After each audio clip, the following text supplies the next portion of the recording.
Nostāties mulsējiem. Novāks. Letkots. Piespēle. Nu, Kosti negaidīja šo piespēli. Pilnā sastāvā viesi, bet arī joprojām. Viņa aizsardzības zonā.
Bet nu vēl 38 sekundes. 2-1 Rīgas Dinamo vadībā.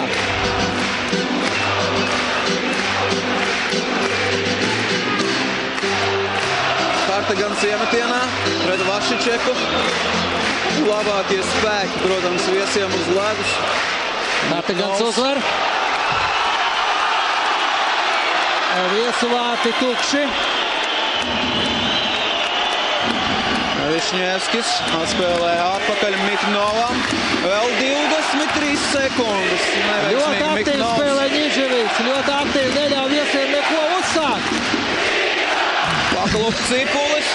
Viesi dodas iespējams pēdējā uzbrukumā. Vēl 10 sekundes. Vašičeks piespēl vārtu priekšā Jašinam. Izdodas atgūt. Pujats. Kartagans. Un 3-1 pēdējā sekundē.